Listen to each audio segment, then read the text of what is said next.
I am proud of myself as West Papuan.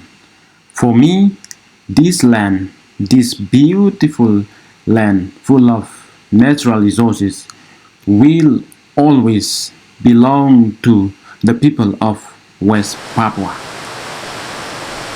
Welcome to this channel. Today's topic is internal migration.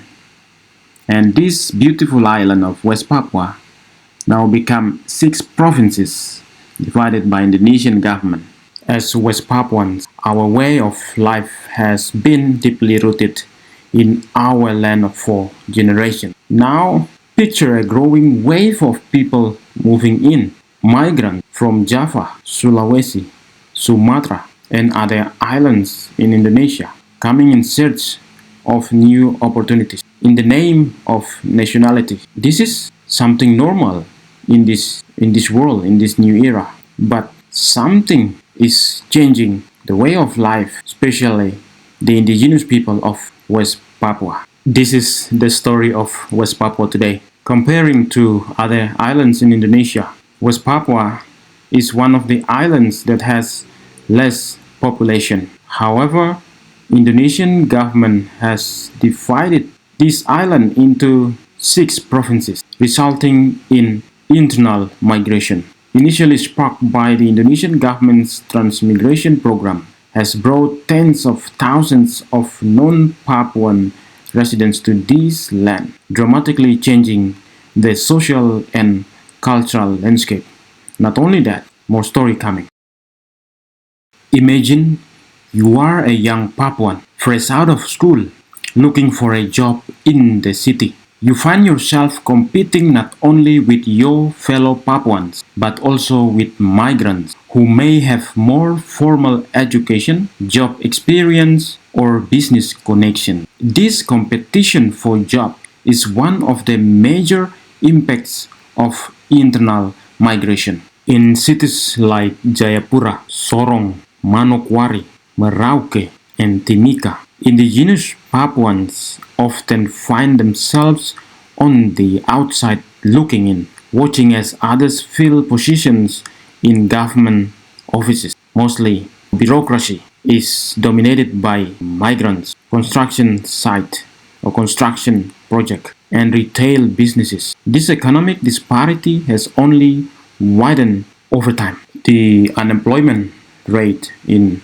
West Papua, most of the provinces here, is high, is quite high. And this number is mostly dominated by West Papuan indigenous population. More and more people are looking for jobs. At the same time, companies that open here in this land mostly bring in the workers from other parts of Indonesia. This is another main focus where government regulation is needed to at least minimize this high number of West Papuan indigenous population where it is difficult for them to find a job.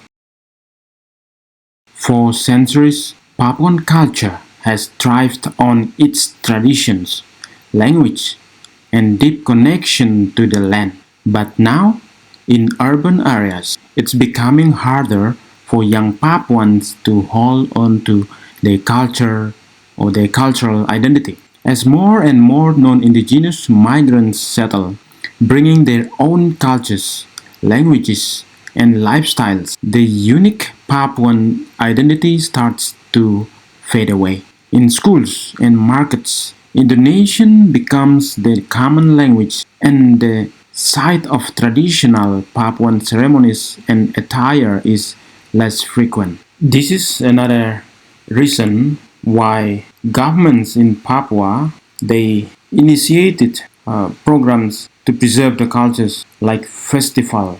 We know that Lake Sentani Festival, Balim Festival, and other festivals that in order to preserve the cultures, to increase the awareness of young West Papuan generations to keep, to learn their own cultures. Because if we don't do this, young generation will lose and forget and confuse about their own cultural identity.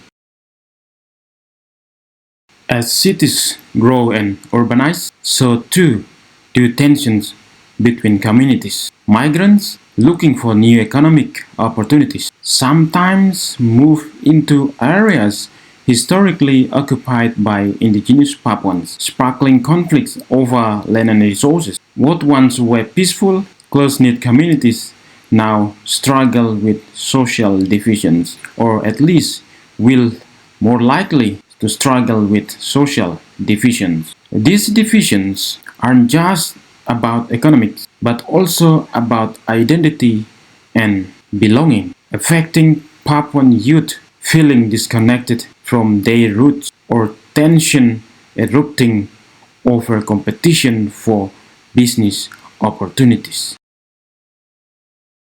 Now, let's consider the land, Papua's most valuable resource. For indigenous Papuans, land isn't just a place to live. It's a lifeline, something passed down through generations. But what happens when that land is sold or taken over by large-scale industries, mostly run by migrants? Mining, palm oil plantations, and logging. These industries not only change the landscape but also displace indigenous communities. The loss of land means more than just a loss of livelihood. It means a loss of identity. Politically, internal migration has far-reaching effects. In West Papua, where local governments, through the special autonomy, once represented the voices of indigenous Papuans, elections now bring in a new reality. With an increasing number of migrant voters, indigenous political power is slowly eroding. Non-Papuan candidates win seats in the local parliaments, in the provincial level, and even these migrants representing West Papuan people in the national level. At the same time, and indigenous leaders find themselves marginalized. This shift in power creates frustration, as indigenous people feel their concerns are no longer being heard. We can learn from what is going on in South Papua, taking over 2 million acres of land in the sake of national food program.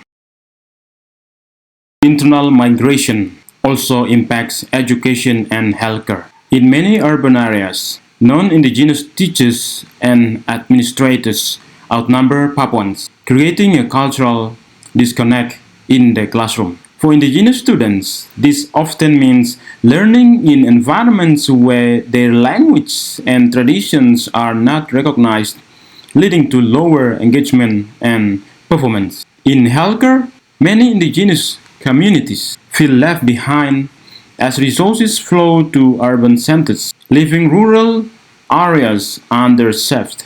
As environmental degradation continues due to industrial activities, these communities also face increasing health risks.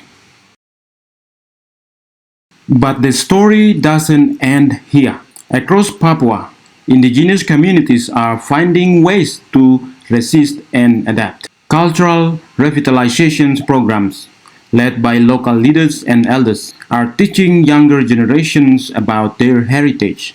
Land rights movements are gaining momentum, fighting to protect traditional lands from exploitation. And politically, there is a growing call for greater autonomy and representation in local government for the people of West Papua. The challenges faced by indigenous Papuans are not unique to this region. Across the world, indigenous peoples are grappling with the effects of migration, development, and political marginalization. But we can all play a role in supporting their fight for cultural survival and equitable development. What we can do? First, by spreading awareness through education, advocacy, and respect for indigenous rights, we can help preserve the rich heritage of Papua and support a future where indigenous people thrive alongside development rather than being pushed aside by development itself. We have a big hope to the newly elected president of Indonesia, Prabowo Subianto, to raise concern to protect the indigenous Papuans people rights through human development. The impact of internal migration on indigenous Papuans is complex. It touches every part of life, from economics and politics to cultures and identity. But the resilience of Papuans' indigenous communities shows us that the story is still being written. By promoting understanding, respect, and inclusive policies, we can help shape a future where all people, both indigenous and non-indigenous, have a place in the rich tapestry of Papua. Thank you for watching. If you want to learn more about Papua, its people, and its challenges, please subscribe to our channel. Leave a comment, share this video with others. Let's keep the conversation going. Papua deserves to be heard on the global stage. Until next time, stay curious, stay informed, and stay engaged. Bye-bye.